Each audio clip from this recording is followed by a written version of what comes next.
Majority Report with Sam Seder. The destiny of America is always safer in the hands of the people than in the conference rooms of any elite. Sam Seder. They are unanimous in their hate for me, and I welcome their hatred. We must guard against the acquisition of unwarranted influence, whether sought or unsought, by the military-industrial complex. The Majority Report with Sam Seder. Ever get the feeling you've been cheated?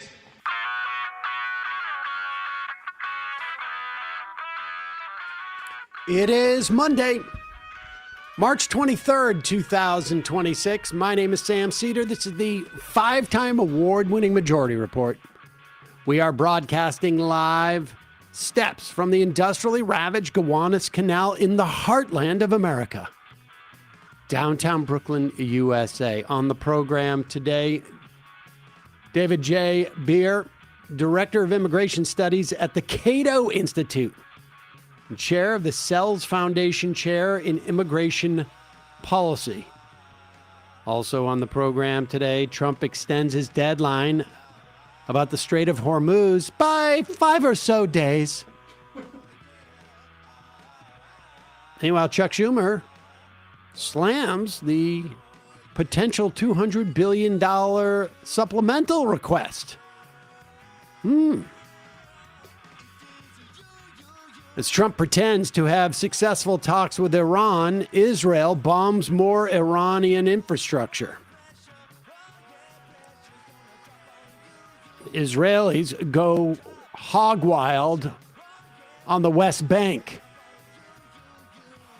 killing 9 Palestinians, injuring 30. Also on the program today, Republicans block TSA funding. Trump announces he's sending ICE to work at our airports. UN Weather Agency confirms that 2015 to 25 was the hottest decade on record. Supreme Court hears a case on grace periods for mail-in ballots. Over the weekend, SAVE Act amendment targeting trans people fails. New drop site report, Cuba willing to offer lump sum settlement to Americans who lost property in the 1959 revolution. Robert Mueller dies. He's dead. Tallarico internal polling has him with small lead over both Cornyn and Paxton in a Texas Senate race. And it's day 8. 3,800 meat processing workers on strike in Colorado. All this and more on today's Majority Report. Welcome, ladies and gentlemen. Thanks so much for joining us on Monday. Emma Vigeland out today on a California barnstorm trip. She just was on Francesca Fiorentini's Bituation Room, which I think you can sign up as a Patreon and actually view that live show. And then it just occurs to me, what's she doing for the rest of the week out there? Higher Learning with Van Latham. Oh, okay. I mean, you could do that via Zoom, right? I mean, or no? I don't know. Okay. That's all right. Whatever. It just occurred to me, like, wait a second. You know. Well, all right. So she'll be back Thursday. She'll be back Thursday, but you can see her on a bunch of other shows, apparently. So that's good stuff. We'll just do this one. Yeah. All right. We're back here. We'll hold down the fort, as it were. A couple of house cleaning things. One, in 5 days, that's Saturday, March 28th, there's another No Kings protest. So Google that. We'll have more information as the week goes on that No Kings protest. But important to get out there. Obviously, one of the things that our Mad King has done was to declare war or not declare war, just go on an excursion. I did a little excursion. A little excursion that involved killing thousands of people and allowing Israel to sort of basically blow up Israel and the United States, for that matter, poison potentially millions in the years to come. And that's if it ends tomorrow, which, you know, if Trump, I think, had his way, he'd wrap this thing up if he knew how to. Also, I want to say a belated Eid Mubarak. I meant to say it on Friday and just forgot. There was like, I remember 3 different occasions during the show. I'm like, oh, I got to say it. But Eid Mubarak for those who celebrate. All right. I think that's it for all the house cleaning stuff that we had to do. Let's get into what has taken place over the past. And I will say also, I don't know that this drives when Trump does this stuff, but there is no doubt, you know, people who follow this stuff are seeing all sorts of like bets on the exchange's futures in the stock market, because I think the stock market went up 900 points this morning, in part because Trump on Saturday tweeted or truthed this. I think the White House ended up tweeting it afterwards, whatever. They issued a statement or one that we're not supposed to. I can't keep up with. Are we supposed to treat this seriously or just ironically or just like the subtext, whatever?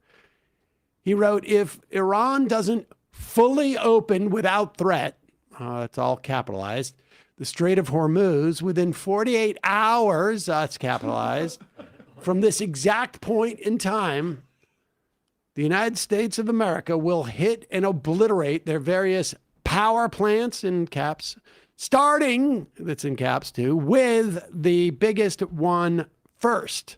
Exclamation point. He probably didn't have time to look that up, so he just wrote the biggest one. Thank you for your attention to this matter, President Donald J. Trump. Pretty serious threat. That was Saturday morning. In fact, we were very close. I think it would be around now, actually, would be the end of that 48 hours.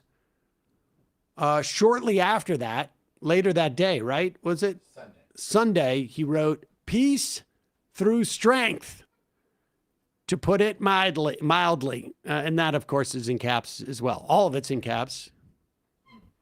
To put it mildly. So I know when I want to say something mildly, I put it in all caps. The question is, go back to this one, please. Put it back up. I just, you know, I don't want to get too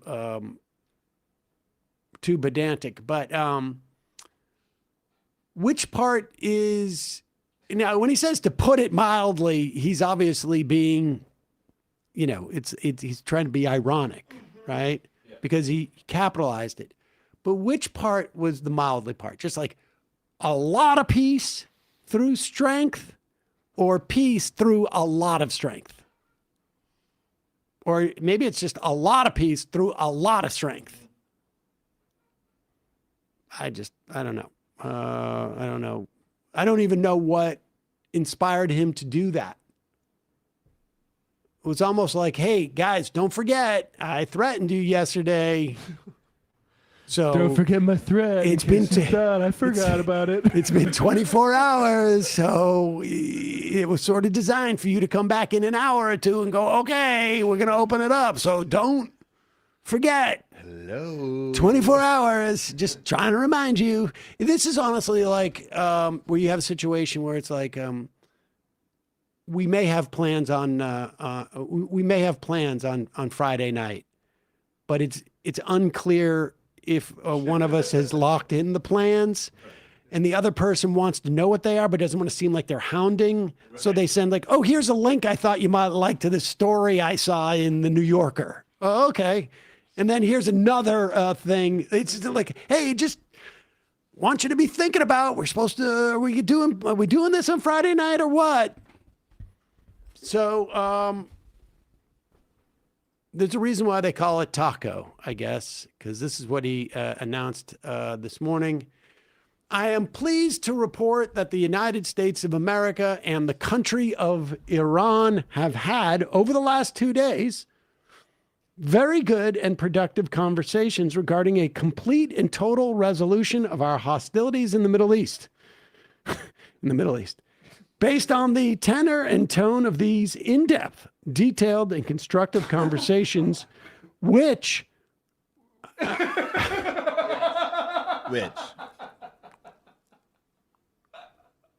will continue throughout the week, which is spelled W-I-T-C-H. Spooky. So perhaps like maybe we have new envoys. We're sending our best cauldrons. Which will continue throughout the week. And then she'll come back for a week. And I have instructed the Department of War to postpone any and all military strikes against Iranian power plants and energy infrastructure for a 5-day period, subject to the successes of the ongoing meetings and discussions. Thank you for your attention to this matter, President Donald J. Trump. In a very strange move, the Iranians have totally denied that there have been any conversations. What? Now, maybe Iran is worried. Maybe the Iranian leadership is worried that their domestic politics are such that people will perceive them as weak if they are engaged in any conversations with Donald Trump that hold off more bombings of power plants. Like maybe they're afraid to admit that they have been involved in negotiations that have at least kept their power plants from being bombed for 5 days. But that would be a weird incentive structure. You'd almost want to think, like if you were the Iranian government, that, yep, we had those conversations and we bought ourselves another 5 days, if that was true. But this is their signal to Trump, like, nice try, a-hole. We're waiting for the Marines. Bring it. Said. Bring it. That's what Iran is basically saying, and Trump is pretending they're not, which, you know, at the end of the day is a positive. I think if Trump can pretend ignorance as to what's going on and decide, like, we won, and then go home, that's what I hope happens. Here he is outside. This is this morning. Again, Iran has denied there has been any conversations with the geniuses, Jared Kushner and Witkoff, whom a British envoy who was involved in the negotiations the first time around seemed to think that Witkoff and Kushner had no concept of anything they were talking about and had basically been offered something that no American had ever been offered before, and they didn't realize it because they didn't bring an expert. And they just were winging it. But here's Trump. And this is good news too, I guess, just that Trump is willing to lie this bigly. Cato, you said there's many points of agreement with Iran right now. Many. What, can you give us a few Many, of those? like 15 points. 15 points. Iran has said yes. Well, they're not going to have a nuclear weapon. That's number one. That's number 1, 2, and 3. They will never have a nuclear weapon. Said yes to that? They've agreed to that.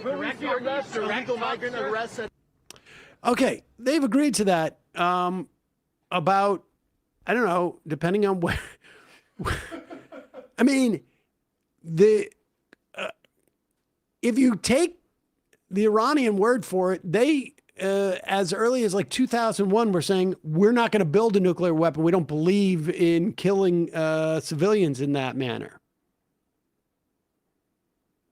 If you take the word from the JPCOA that they had signed in 2012, 14 with Obama, they were no longer enriching uranium in the numbers that could be built into a bomb. Understand, they want the ability to create nuclear power plants.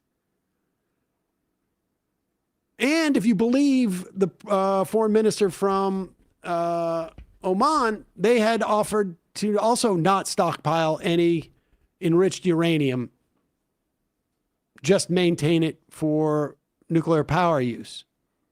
So this is like one of those things like where, the doctor says, you ask the doctor, well, after my hand surgery, will I be able to play the violin? And the doctor says, I don't see why not. And it's like, good, because I could never before. But here is Trump, 15 points of agreement. 3 of them are the same thing up front. The other 12, I'll get back to you. they're small bore stuff.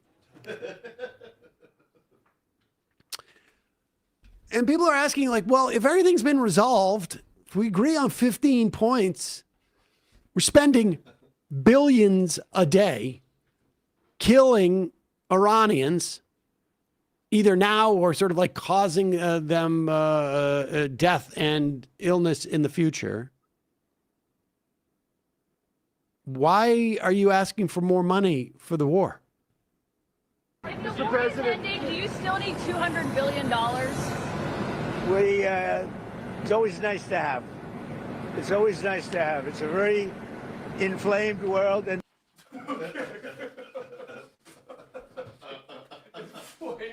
The world is inflamed.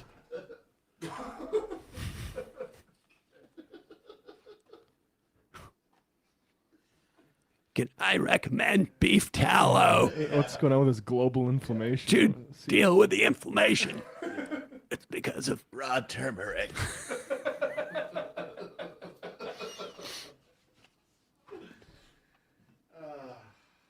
So that's where we are.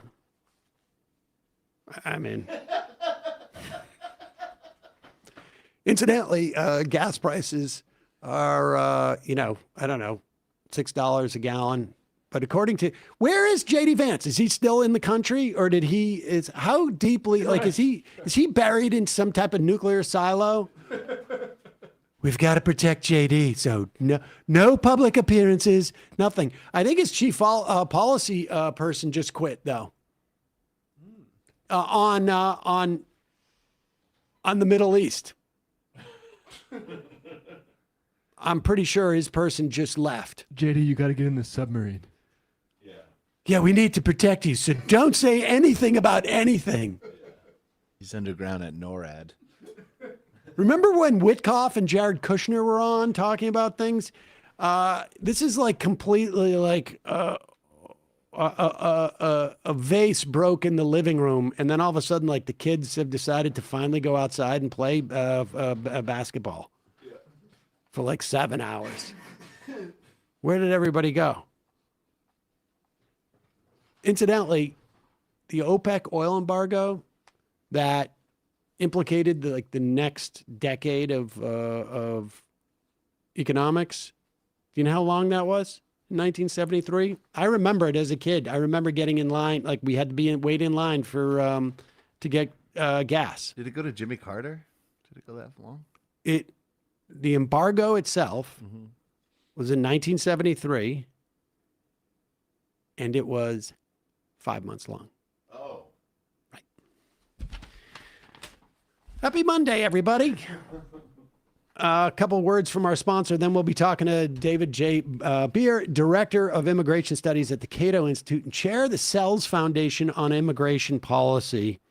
First sponsor I've been using for probably over a decade, probably a decade before they became sponsors.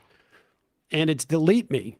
Delete Me makes it easy, quick, and safe to remove your personal data online when we've got things like surveillance and data breaches are common enough to make everybody vulnerable. And what Delete Me does, it does all the hard work of wiping you and your family's personal information from data broker websites. Obviously, I used this for a long time because I didn't want my information out there so readily available. So from like an OPSEC standpoint, it's very helpful.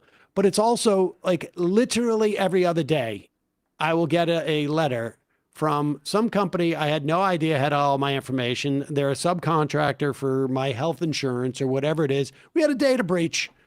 Good luck with that. And what happens is that information gets sold on the dark web, where Jordan Peterson and all those other guys have to hang out. It gets sold on the dark web. And then people want to steal your identity or want to do all sorts of stuff like that, maybe even phishing stuff. They'll just go and match up that information with stuff they can buy from a data broker for $10. And the idea with Delete Me is it keeps data brokers, it keeps sending continual takedown notices to these data brokers. So the information does not live on there. Data brokers make a profit off your data. Your data is a commodity. Anyone with the web, like I say, can buy your private details. That can lead to identity theft. It can lead to phishing attempts. It can lead to harassment. But Delete Me protects your privacy. And it's not a one-time service. They keep doing it over and over again, send you a monthly digest as to what they found, where they found it, and what they took down. Thanks to Delete Me for sponsoring this episode of The Majority Report. You can take control of your data and keep your private life private by signing up for Delete Me. Now at a special discount for our listeners, get 20% off your Delete Me plan when you go to joindeleteme.com/majority. Use the promo code majority at checkout. The only way to get 20% off is to go to joindeleteme.com/majority. Enter the code majority at checkout. That's joindeleteme.com/majority. Enter the code majority. We'll put that information in the podcast and YouTube description. Also sponsoring the program today, Cozy Earth. I got to tell you, there are so many things that I now have that are Cozy Earth. It's getting crazy. I got great Cozy Earth socks. I showed them to Brian the other day. And the thing is, you don't really think about socks that much unless they're really like, I don't know. But I was showing off my socks to Brian, just sort of like, these are cool socks. They look good. They feel good. I'm totally into the mid-quarter sock build. But Cozy Earth has a bunch of stuff. I bought my girlfriend a Cozy Earth... what do you call it? Bathrobe. And it's tremendous. Incredibly soft. Warm, but not too warm. I mean, it's great.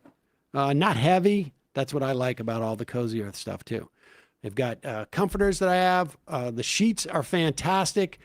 The stuff is all breathable because it's made from viscose, which is derived from bamboo. And it's incredibly soft. I don't know how that happens, but it does. I've got a great hoodie from Cozy Earth that I love. It's my go-to every weekend. And sometimes during the week, I wear a hoodie. But the socks are also amazing. Those are really doing it for me these days. Their comforters are crafted with intention to support deeper rest, designed with naturally breathable, temperature-regulating materials. These luxuriously soft comforters help your body settle and cool.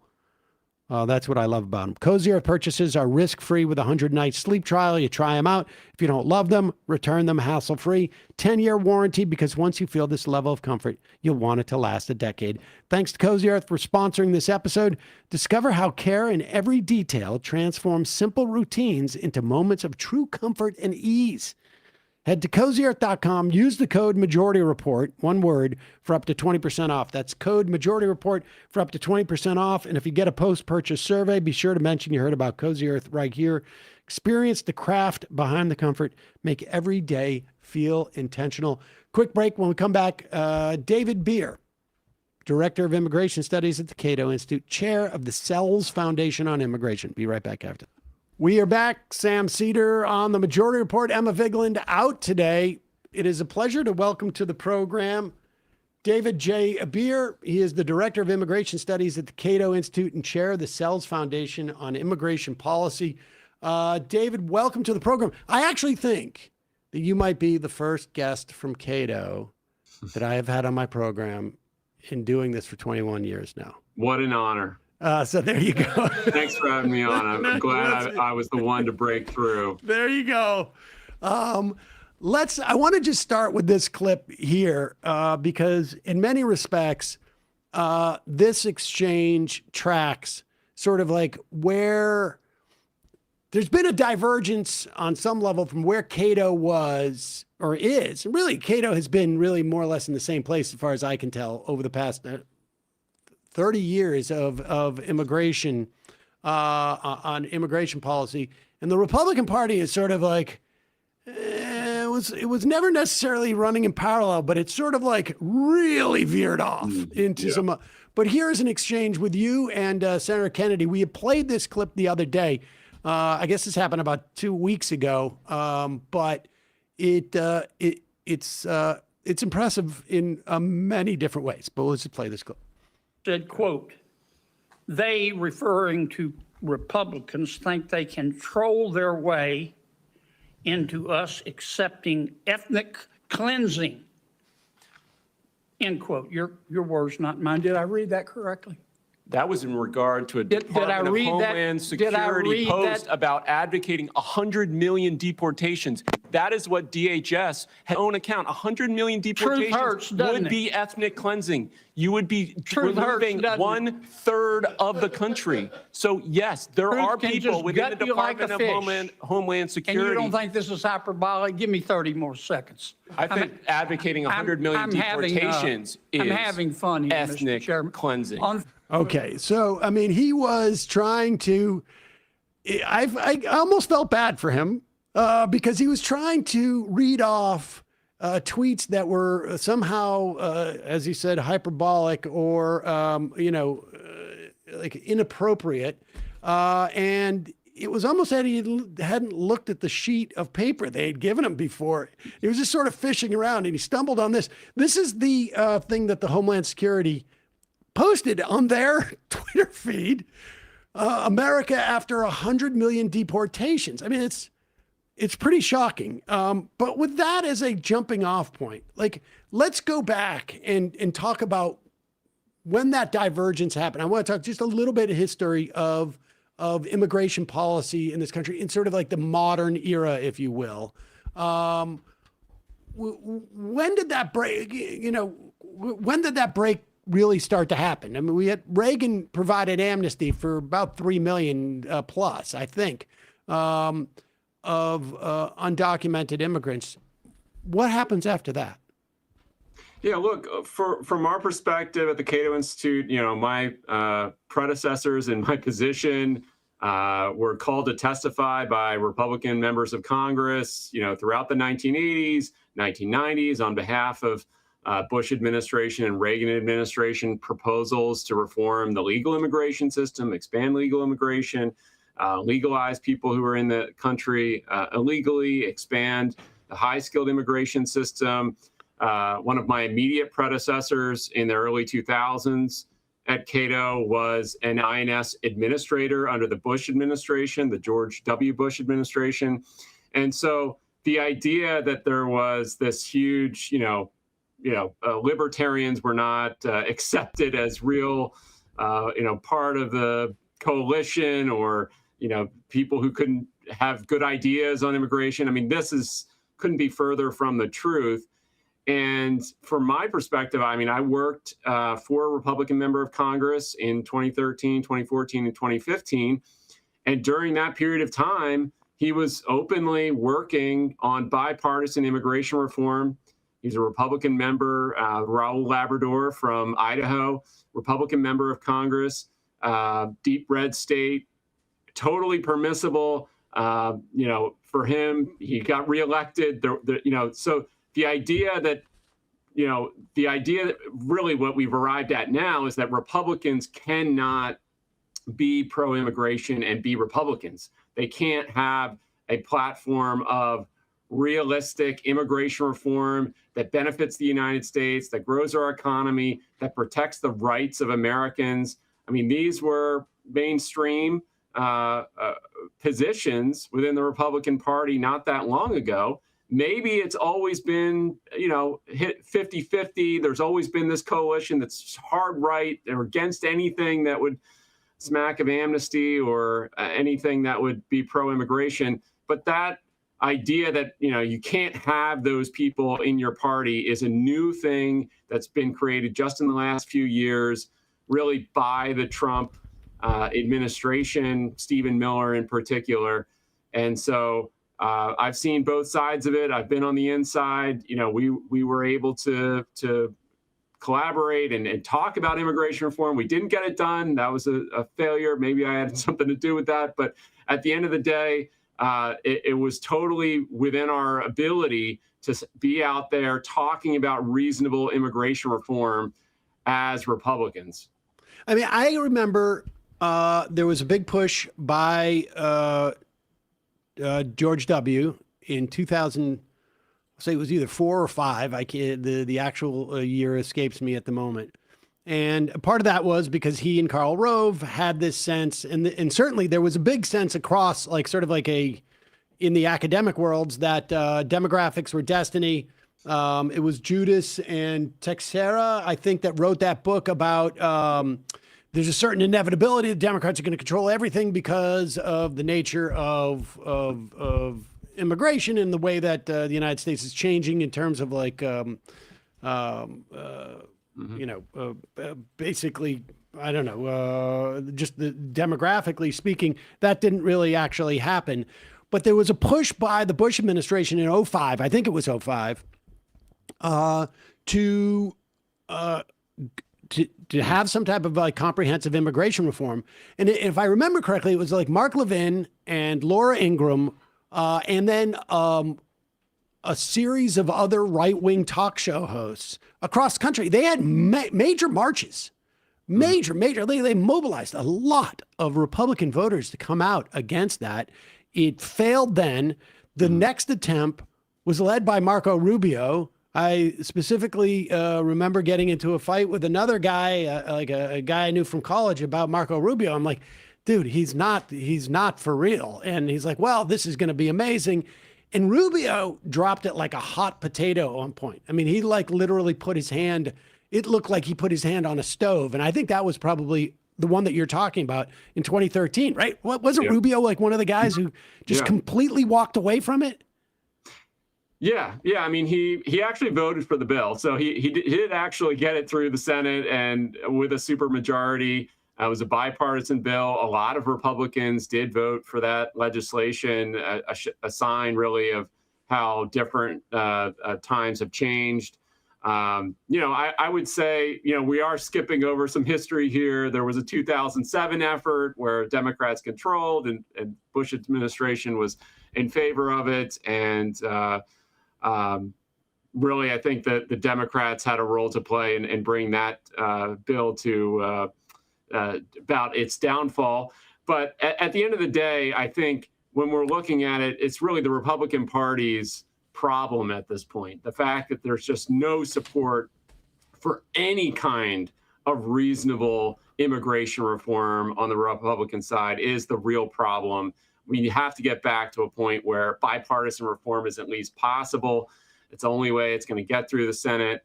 And unfortunately, as long as Trump is in the White House, able to torpedo anything, and Stephen Miller has such a big control over the Republican Party, we're not going to get any kind of reasonable compromise, border security, securing the border, stopping illegal immigration, but also having pathways to legal status and legal immigration reform. I mean, that was the planks of comprehensive reform for decades. And it's really the only way to fix the problem going forward.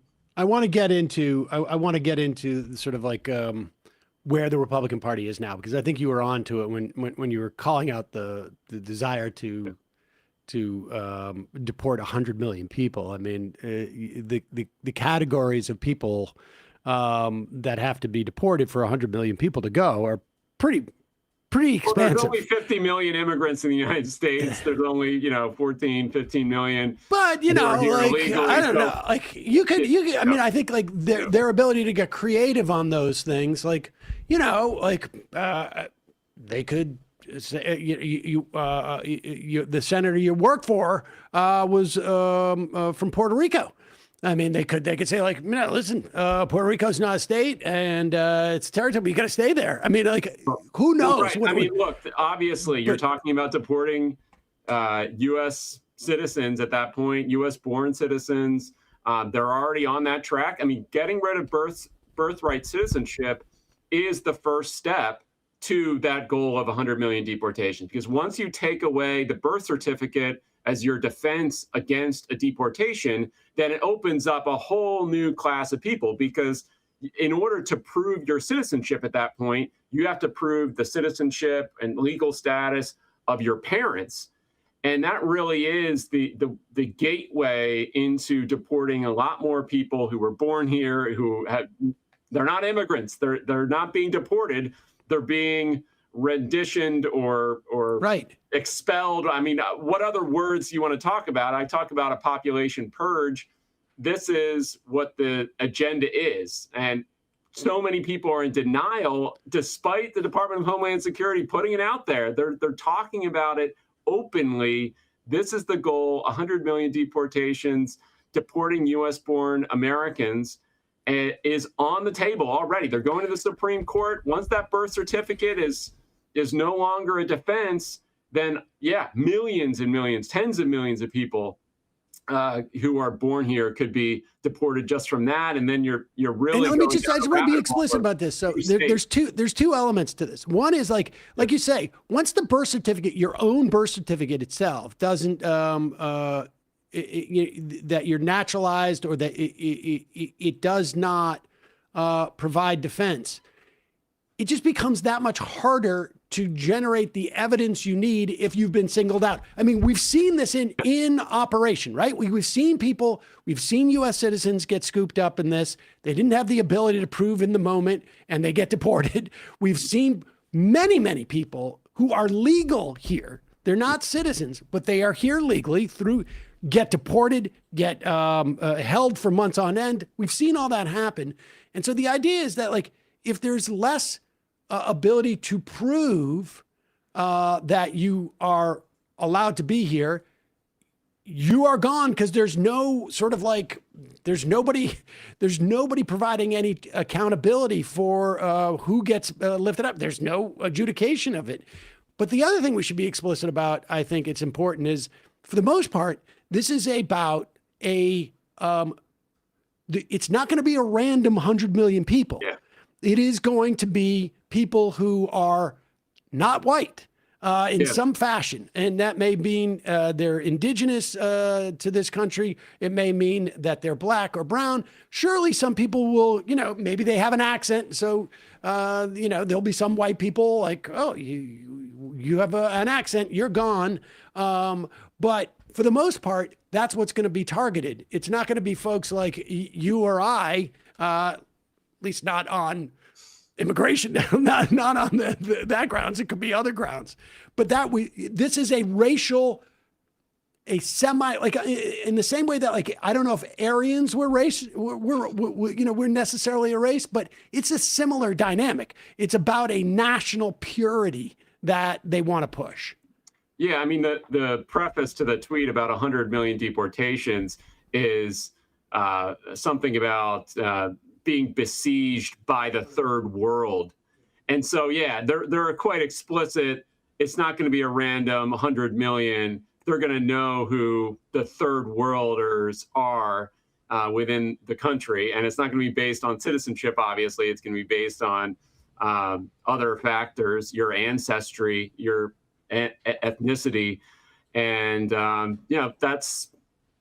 this is not really even debatable. I mean, this is not just one tweet either. I mean, this pattern of putting out, this was the most explicit in terms of numerical numbers and targeting, but DHS has been putting out this type of content throughout this administration, talking about how we need to reclaim our country in very overtly white supremacist terms. I mean, there's no other way to describe it. I mean, they're quoting from white supremacist anthems and music and other material constantly. And this is just the one tweet where they just openly say it. We want 100 million people out of this country, and we're going to, that's our marching orders. And under any other administration, including the first Trump administration, the tweet would have been taken down within minutes. Whoever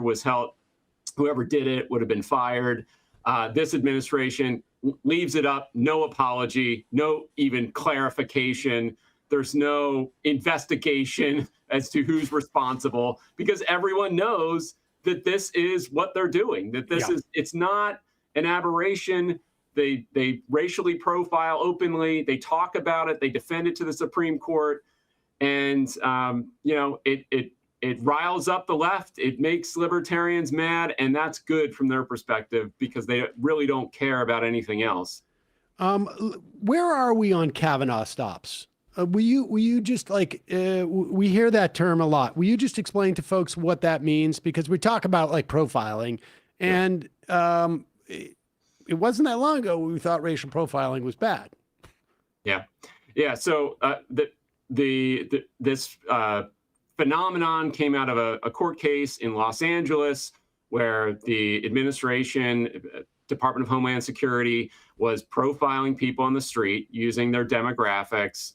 And it wasn't just race. It was also the type of job they were doing. So it's, race plus being a construction worker, being at a Home Depot while Hispanic, being in a Hispanic area while Hispanic.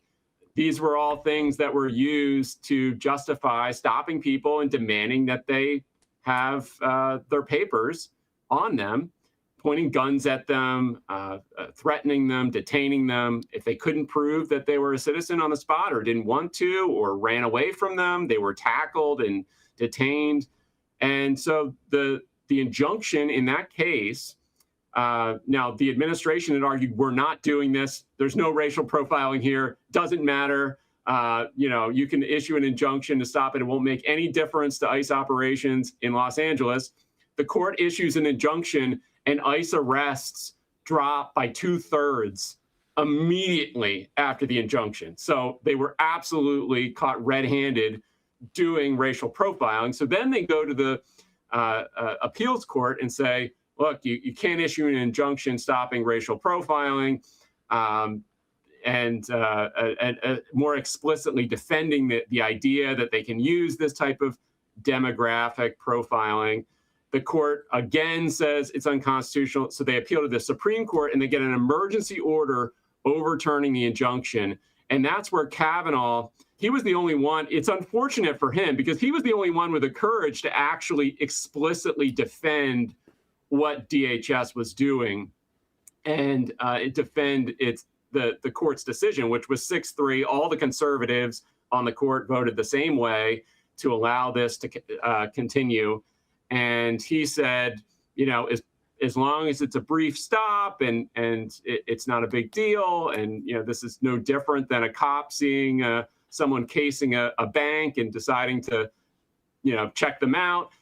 This is the exact same as being Hispanic at Home Depot. And so they've allowed it to go on and continue. We saw it in Minneapolis and Chicago, and it spread throughout the United States.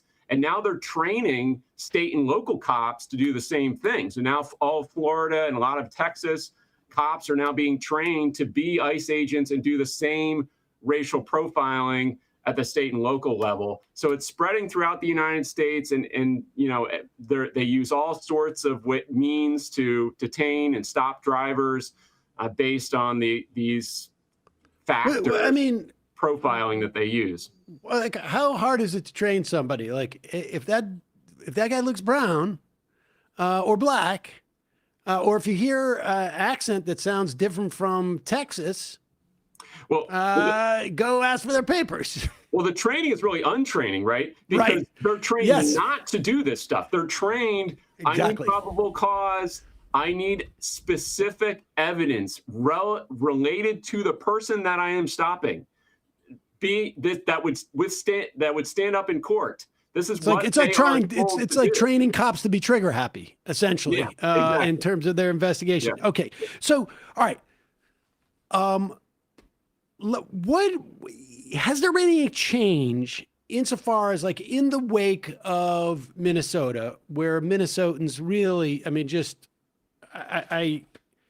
I hope that it remains the case, but I think it's very likely that Minnesota, what they did was historical in terms of the way that they fought back and just and in the conditions in which they did it. All of it.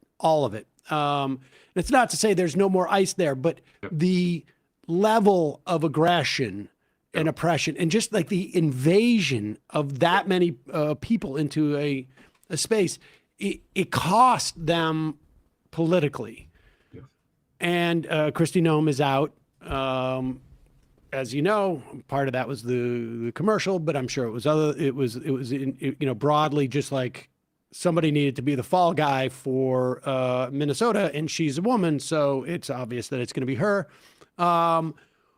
Where do you anticipate? Do you anticipate them ramping back up at different points? I mean, there's also almost like as a secondary issue is ICE as a paramilitary organization, and now they're getting tested out in TSA lines. I mean, but putting that aspect of it aside for a moment, do you anticipate them like having a Minneapolis redux? Are they gonna? How are they gonna do this? Presumably, they still want to make our nation pure and get 100 million people out. Yeah. So where do they go from here, do you think? Yeah, no, I mean, it's amazing how, she's been the fall girl. Greg Bavino, who was the head of the Border Patrol operation, was the fall guy before her. And yet this is all a Stephen Miller operation. Donald Trump, at the start of this thing, put out one of his Truth Social rants where he says explicitly, well, the strategy is we're going to go into Democrat cities and take them over and start demanding papers from people until we can deport all these people that we want to deport. So it was totally a Trump operation, a White House operation. Miller and was telling Noem what to do. Bavino goes in there with his officers, guns blazing, telling them to ignore the Constitution. And yeah, the pushback was historic. It was really an unprecedented nonviolent resistance that we saw in Minnesota. And it did force out Border Patrol largely back to the border, resulted in these staff changes. But at the basic level, they're not changing their strategy. They're just trying to keep it out of the public eye and make it more diffuse across the country. So now it's, the ICE agents are being sprinkled across cities. So it's smaller scale, but it's happening everywhere. And that keeps it out of the public eye better than some of the other things. Now, they haven't shot anyone since the firings, but there have been lots of cases documented of them pulling guns on people, doing a lot of the same tactics, interrogating people who are recording them, stopping people who are recording them. So a lot of the same things are still happening in Minnesota and across the country. You're just hearing about them less, in large part because they're more isolated and diffuse. So I would also argue that we're hearing about them less because the Ellisons took over TikTok, and Musk, I think, is throttling these things on Twitter. And the sad fact of our media environment is that like that's where even the TV networks would get it. It's certainly where we would get it. And it almost feels like there needs to be a new clearinghouse for these type of things, because on social media now they are, and I would say probably the same thing's happening on Instagram. The social media, they seem to be really, really buried.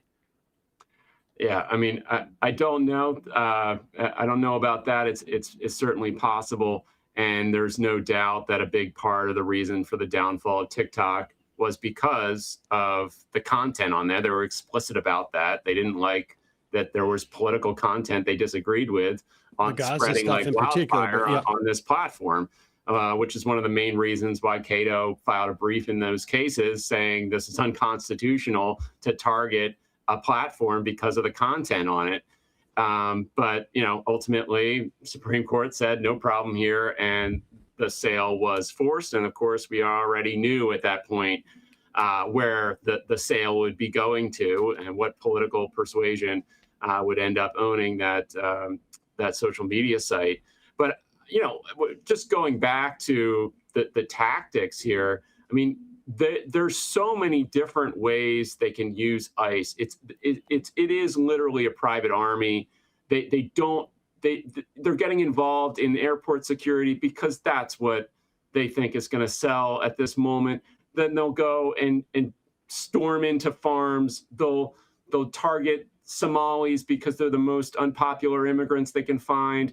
I mean, this is the strategy. The strategy is whatever ticks up on the conservative social media is how they're going to respond to it. And we've seen it throughout this administration. They target one nationality after another based on whatever is peaking on conservative media. It's the Haitians, it's the Somalis. Oh, we're going to go after the Afghans. It's whatever the hot button topic is on social media and conservative circles, they're going to go after. And unfortunately, that means a whole lot of harassment for a whole lot of innocent people because this administration is not focused on public safety when it comes to immigration enforcement in the United States. All right, let's talk just briefly before you go the optimal immigration policy. I mean, there's obviously particularly on the Democratic side, the Democrats have completely, it seems to me, and we can go over what Biden did and what things were good, what things not so much. But as a political matter, like a rhetorical matter, like Democrats have just completely run away from this issue. They're so terrified of their own shadow here, regardless of what the polling says at any given point. They are just terrified of engaging in this in a way that creates a vacuum, and nature hates a vacuum, and something's going to fill it, and that's what's happened. And there's many issues that we could say the same thing about Democrats in regards to this, but speak from your perspective. What's the optimal immigration policy? What's the goal in terms of? Do we have is there a certain number of immigrants? I mean, I've seen your work on the economic impact of immigrants, and it is a net positive. I suppose theoretically, there's a number of people that we could have in this country. I don't know if it's 500 billion, 600 billion with the existing resources we have, where maybe it starts becoming a net negative. But I don't know how many millions, tens of millions that we are away from that, and I don't know where we would find those people. But so what should be the goal, both stated in terms of dollars, but also in terms of what set of policies would be optimal in an optimal the politics are not a question. Yeah. No, look, at the end of the day, we want an orderly, legal process by which people come to the United States. We had that historically prior to the 1920s when we banned most legal immigration based on this ludicrous eugenicist idea that immigrants were going to lower the IQ of Americans and destroy our bloodlines and a lot of the stuff that honestly Trump has brought back. I mean, he's talking about. I was going to say, fortunately, lowering the IQ of Americans seems to be almost like physically impossible at this point. Well, look, I mean, when you think about what our policy should be, you start from a starting point of what are the supposed problems here? The problem is they're using welfare benefits or their net cost, or they commit crime, or you go down the list and you say, well, we could have a policy whereby people come here, they get vetted, they're not eligible for benefits, they have to pay into the system, they have to find a place to live that's not in a hotel in New York City. We can solve these problems. We can come together and have a conversation. What does the immigration system look like? And anyone can come up with a better immigration system than the one we had in 2021 through 2024 or any other time in the last 100 years. Really, I've been at town halls, Republican town halls in red states, where people are throwing hostile questions at the member of Congress that I worked for. And he comes back and he says, well, what's the immigration policy that you would want to see? And every single one of those people came back with an immigration policy that's far more humane, orderly, legal, and permissive, generous, however you want to describe it, than the actual system that we have today. So We don't know the exact number of immigrants. I mean, that's going to be something based on the needs of the country and what we want as Americans in terms of employment and resources and so on. But that the basic premise should be that if people come and they support themselves and they're peaceful people, they're going to be a net contributor to our society. And so once you adopt that basic premise, then you can work out the particulars of how that looks like. You get a visa abroad, what's the process, what's a reasonable amount of time to wait? All of those things are questions that we could answer and have reasonable conversations about. But right now, we spend all the time talking about just ludicrous nonsense and debating things that have nothing to do with the facts of our legal immigration system as it is today, which is that just 3% of all the people applying get through the legal immigration system. In 2024, under the open borders Biden administration, just 3% got permanent resident status of all the people applying and all the backlogs and all the waiting lists, all that stuff. So we have an incredibly restrictive immigration system.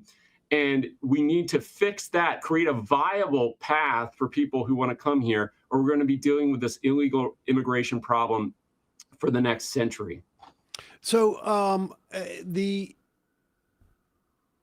we have like these fictions that are created. I mean, it seems to me there's two impulses for wanting this to be an ongoing problem that we theoretically can't solve, right? Where the answer should be, you know, if there is some, you know, I mean, frankly, I think like if you walk from Central America to Texas, I feel like you've passed the test. But whatever, some measure of like you want to be a citizen. You're here, you know, to better your life, et cetera, et cetera. And we give you an easy path to citizenship that, you know, requires, I don't know, like you take a test and like you get your driver's license, you're on a path to citizenship. It seems to me there's two sort of like things that are inhibiting this, or maybe it's three, but one is just absolute like fear, ignorance, racism. Maybe I shouldn't push all of those things together, but that's, you know, it's in that basket. There's some people you're never going to reach. There's others who are like, well, I didn't know that we were going to deport the guy I'm friends with. I thought we were going to deport just the other people I'm not friends with, which of course, you know, racism works that way too. The other is though, is that like there are industries and corporate players who want to exploit workers. Like everything we saw with child labor, it seems to me, rollbacks on child labor was a function of like almost one-to-one. If there's a state or a lawmaker who wants to make it easier for kids to work, it's in a like meat processing plant or some other area where they know some Hispanic kid's going to come and they are no longer required to get a signature from their parent, so they can have a 15-year-old or 16-year-old immigrant who is here without papers or maybe, you know, in process, not supposed to be working. And I have no liability because the law says I don't need to get, once they tell me they're 15, they're old enough to work. And that's what that's about. So we have, but beyond that, we have like, we see it every day now. You finish putting in the roof. The roofer who owns the business, like, I don't want to pay those guys because I got 5 more I can just put up there tomorrow on a different house, and I call ICE. That dynamic exists whether ICE is ever called. So those to me seem to be the two sort of like vectors of resistance to an actual reform of our immigration system. And then, you know, Democrats who are just afraid of offending either one of those two groups. What is your sense of like how much would you attribute which to which, and how much is we're looking at the same thing, just the money that is interested in exploiting workers is also generating that fear? Yeah, I mean, I think when it comes to right down to it, the dominant problem is partisanship.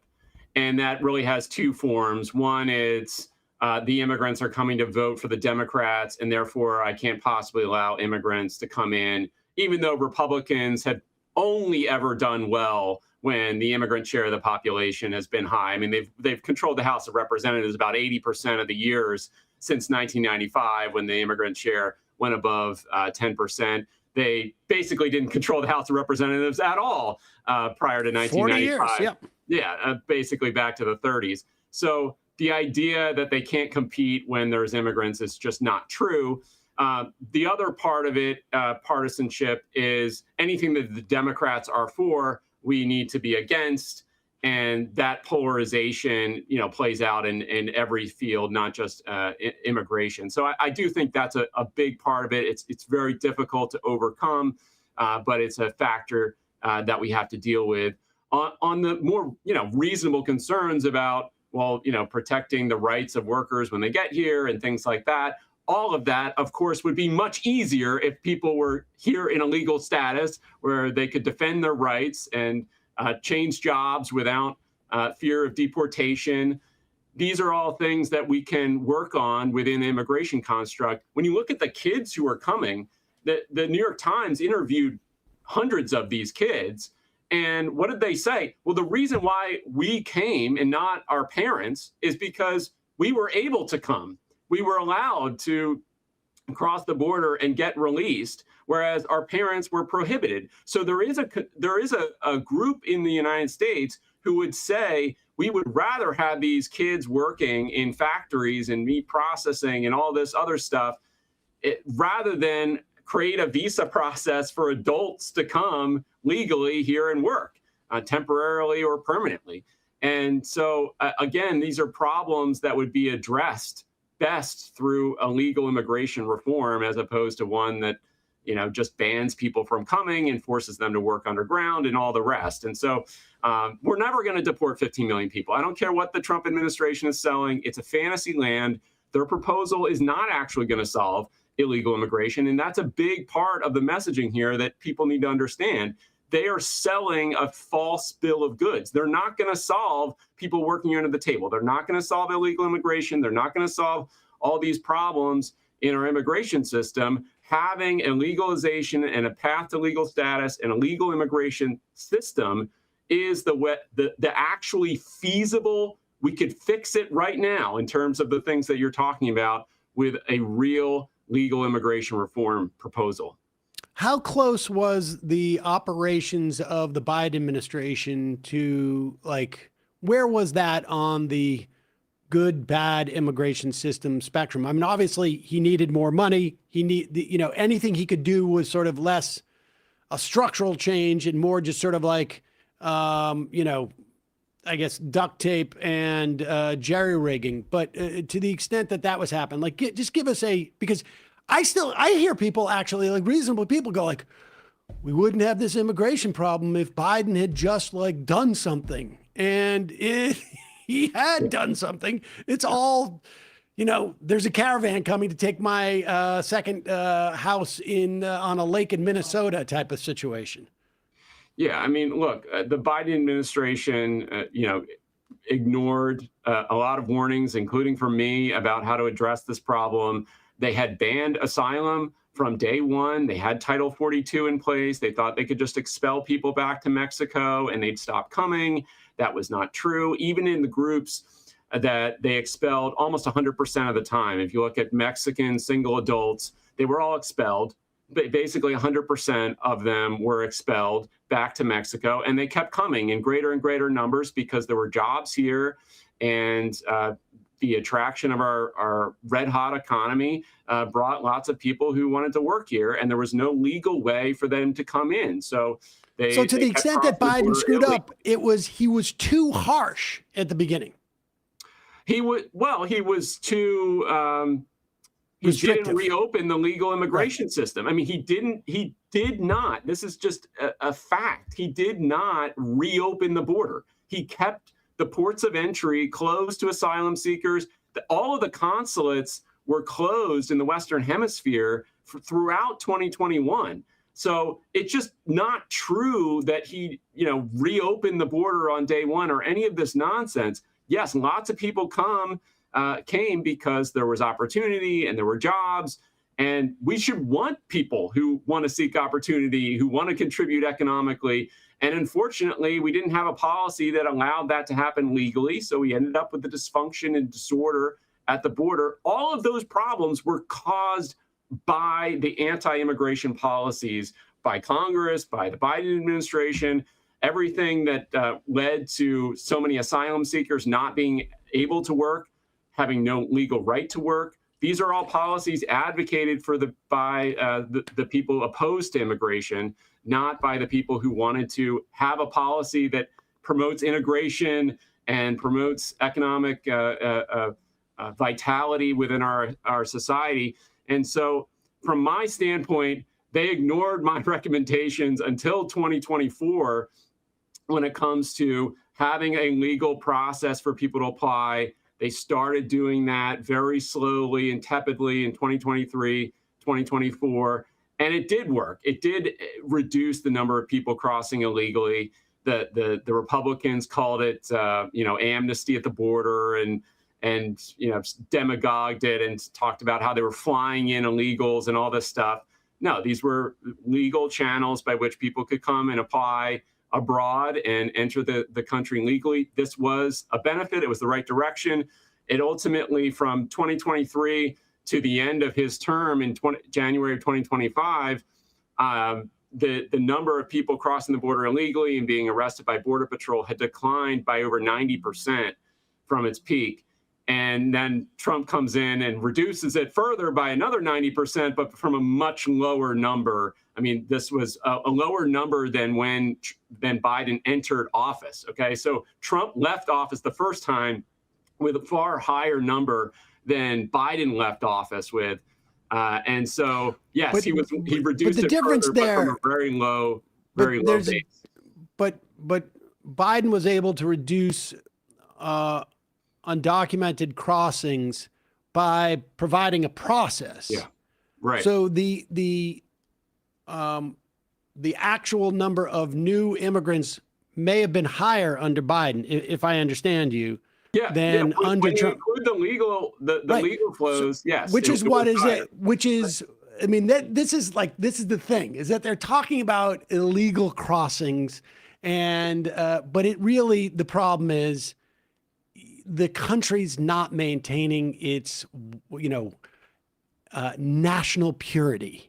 I mean, that's really the complaint, right? With Biden, it's just couched in sort of like a different language, so they don't have to be as explicit. Like we didn't like the color of the people coming in.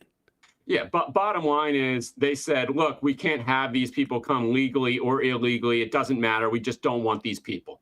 And once you say that, then you can't really have a conversation about, well, what's the legal way for people to come and all that. I mean, once you say we just don't want them and it doesn't matter how they come, then you've just closed off the entire conversation. And there's only one solution, and it's the Trump solution, which is just total inhumanity, chaos in the interior, just the brutality that we've seen, the totally ignoring the rule of law, all of that stuff that we've seen over the last year. Yeah, it's kept illegal immigration, new people coming in at a low level, but we've traded that for a much greater chaos in the interior, because he has canceled more people's legal status who had legal status in January 2025. He's canceled more of those people's legal status than he has deported. So he's created more illegal immigrants here in the United States than there were in January 2025 because of all of the things that he's done to cancel people's legal status and get rid of legal immigration.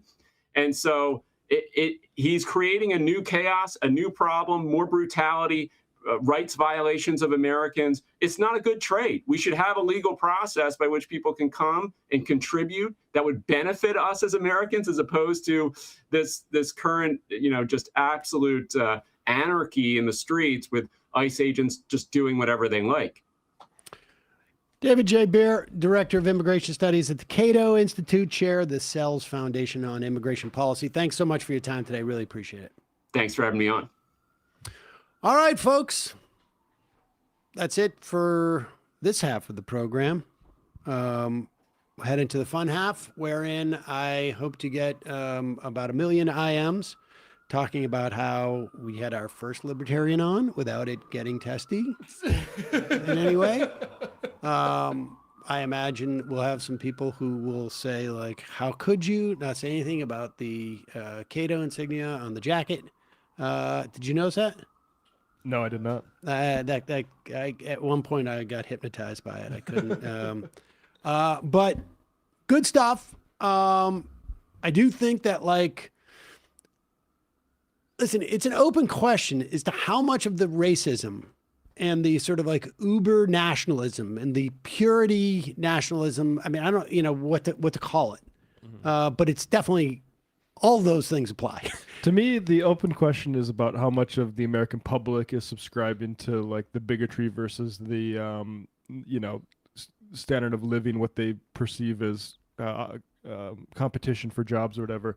From the top, though, it is a white supremacist project. Well, from the top, it's a white supremacist project. What spurs that distrust and makes it easier to believe what you're talking about in terms of like fight for resources is the fact that, like, if there's a fight for resources and it is easier for those people to blame undocumented or immigrants in general for that than it is to blame their neighbors who they've had dinner with, regardless of what their immigrant status is. Or the people who own everything, including your job and apartments from thousands of miles away. Well, and exactly. It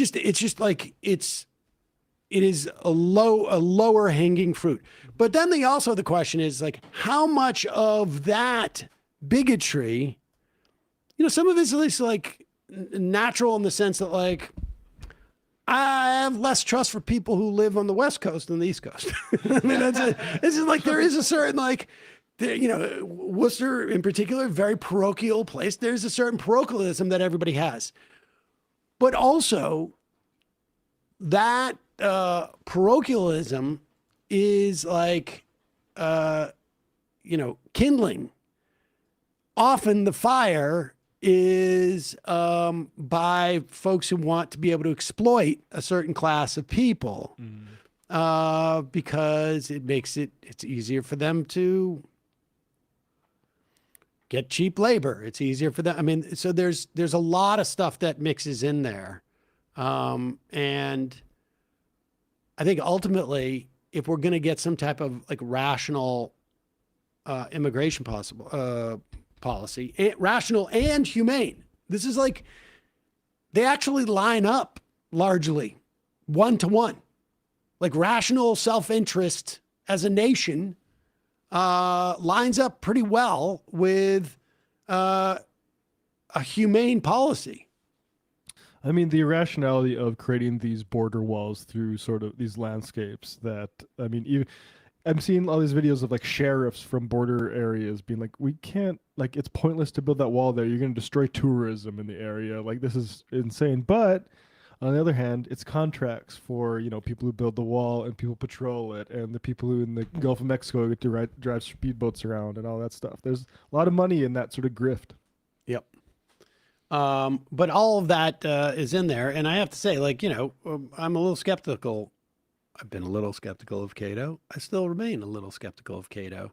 But we may be in a time where, like, they're, the corporate interests and the libertarian interests that founded that place in certain areas realize, like, we're way out of step with what our natural habitat is. In terms of, like, those country club Republicans seem to really not care.